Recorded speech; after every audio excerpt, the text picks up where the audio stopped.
Hey guys, got a pretty good one for you today. This is the Kershaw Bump Titanium model 1590BL. That stands for blue. As you can see, it's the anodized blue color with the gold stripes. Looks very nice. They have the green one as well, but I like this one. And if you're familiar with Kershaw's, you'd probably know that they have three models of the bump. There's the titanium bump, which is this one, the spec bump, and the speed bump. So they have variations in them, but this is the discontinued model that I like the most. So this is the one that I got for my collection. I was able to find it for a good price, which I'm happy with.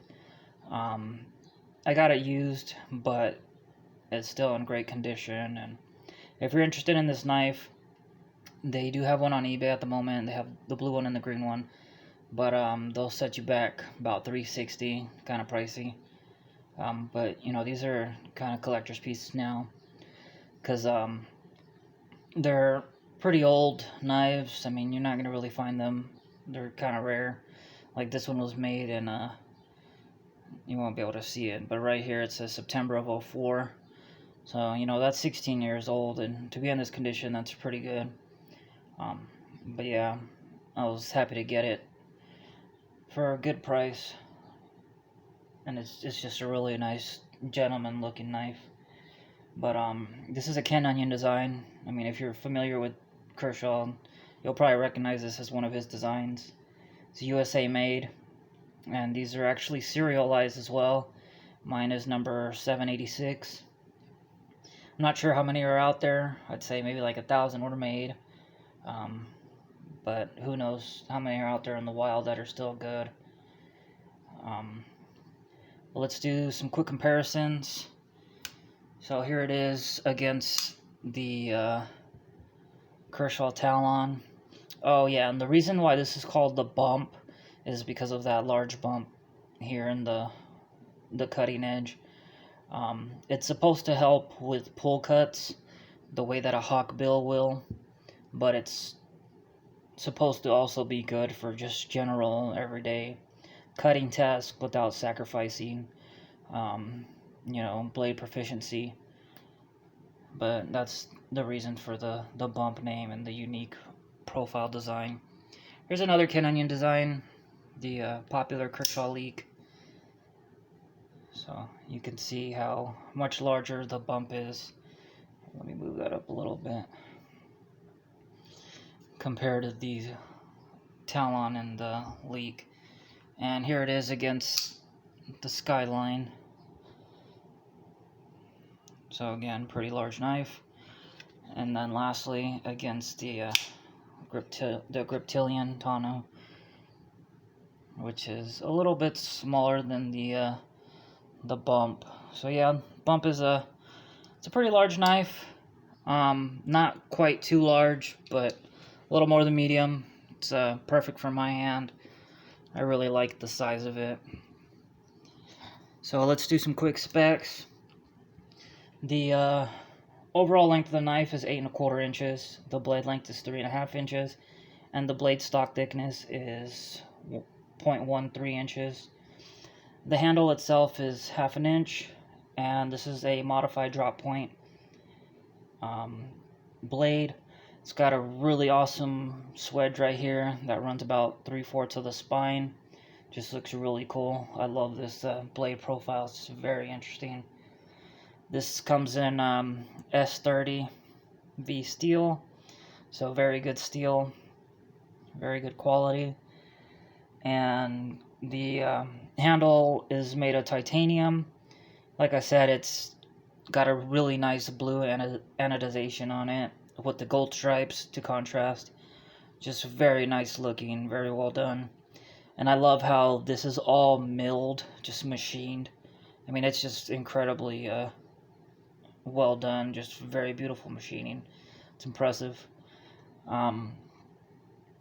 But yeah, the blue color just looks really good. It's almost like a purple and darker lighting.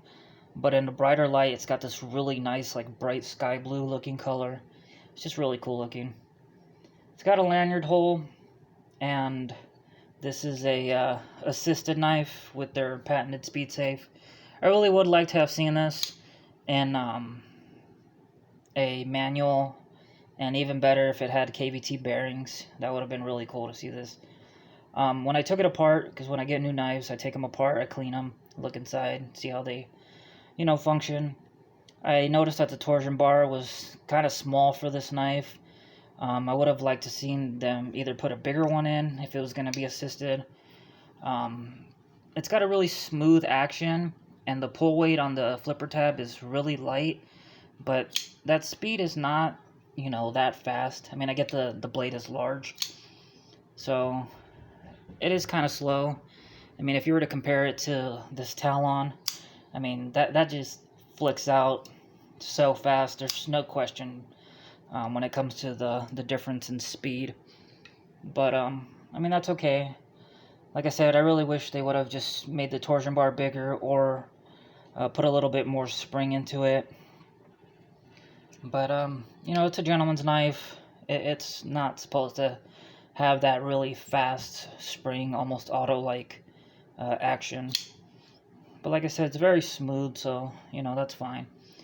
Unfortunately, it's only tip-down carry, right-handed.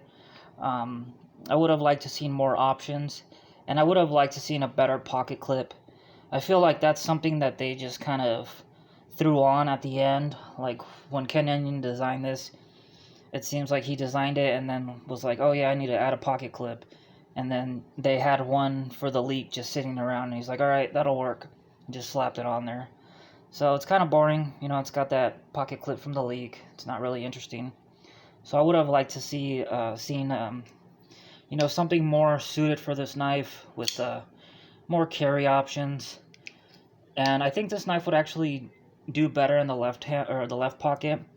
If this were your left pocket here, you put it in, the blade is facing away, towards the outer part of your leg, which is safer, instead of, it's in your right pocket and it's facing, towards your junk, and, not the stuff in your pocket, but your other junk. So I feel like, that's asking for castration, and it's just something that you need to keep in mind, especially with, how light that pull weight is. It can come out and potentially hurt you. I've noticed that the old knives that are tipped down, they are made with the blade, swinging out this way, whereas newer knives now are made with the blade swinging out the opposite way in the pocket clip here. So that's just something that I noticed, and it's something to consider. I do like the fact that the pocket clip, covers the cutout for the frame lock. I think that's just kind of a nice look to it that makes the overall design kind of simple and elegant. But yeah, it's a frame lock construction. And right now the lockup is probably about 40%. So just where I like it. The weight, I don't know if I mentioned, is 4.67 ounces. And I really like this black hardware.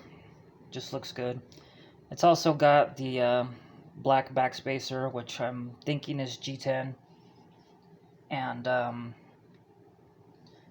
the centering on this, I try to get it as perfect as I could. It's not quite, dead center, but it's almost there. It's just a tad bit to the presentation side, but still good. I mean, it's still pretty perfect almost. But no play at all, no side to side, no up and down lock rock or anything. It's a really solid lockup. The frame lock bar has no lock stick, which is good because the titanium can wear out and get that over time, or just be kind of rough.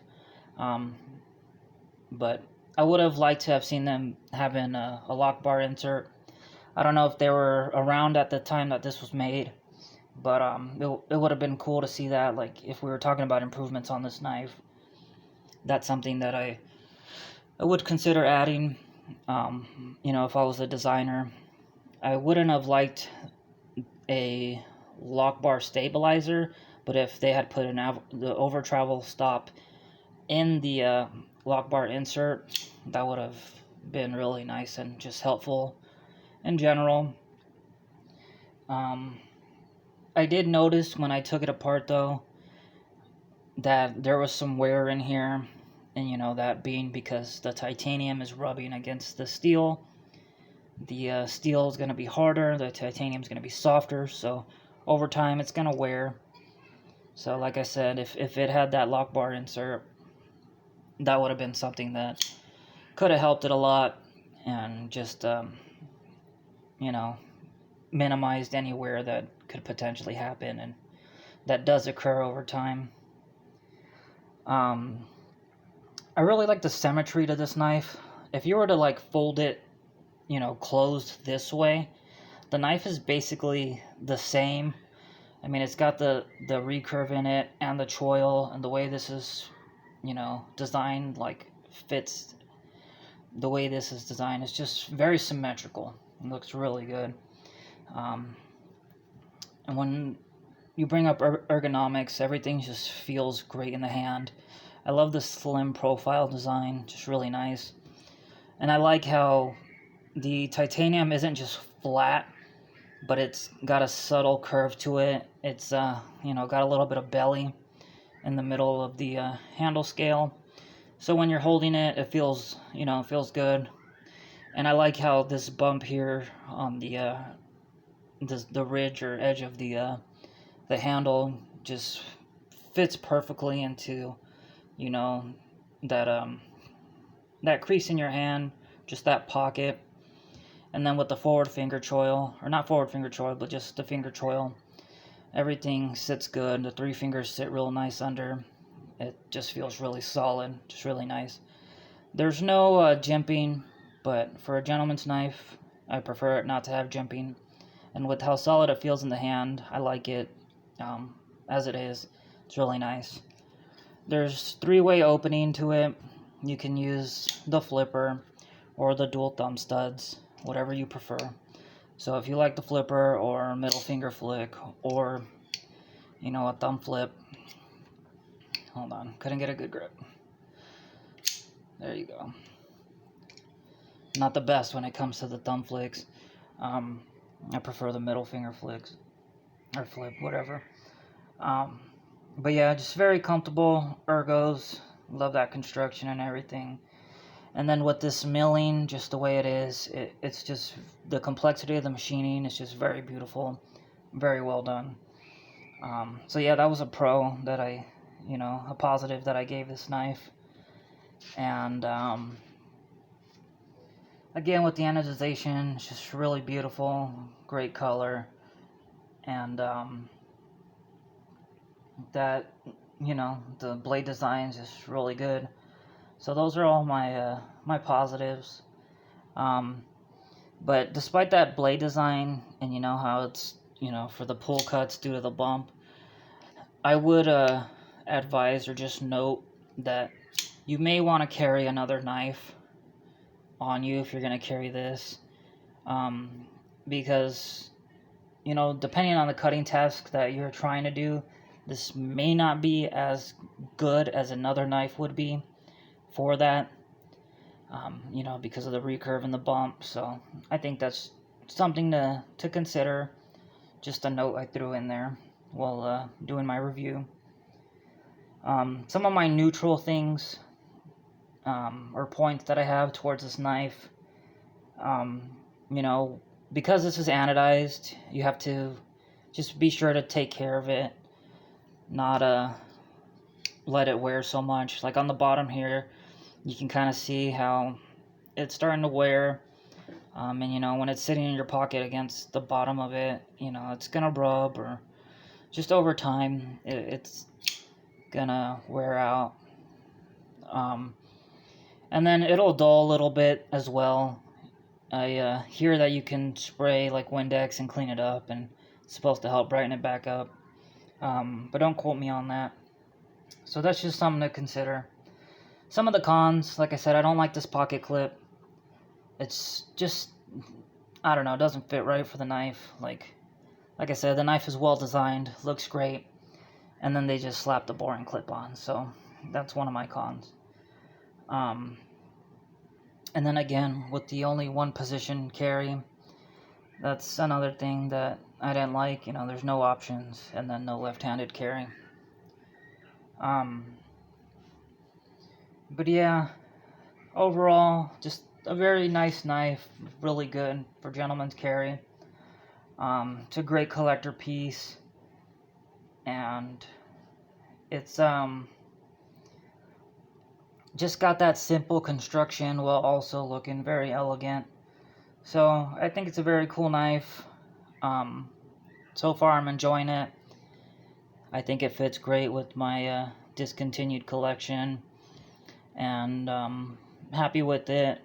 I like the fact that it's a good steel S30V. So I think this will be, like I said, a good addition to my collection. But that's all I got for today, and just be aware for my next video. Actually, not my next video, but the one after. I'm gonna have a really cool knife to show. So please subscribe, because I always have something interesting, or at least what I think is interesting, to review. Something you guys might like. So please like and subscribe, and just be on the lookout. Thank you. Have a good one.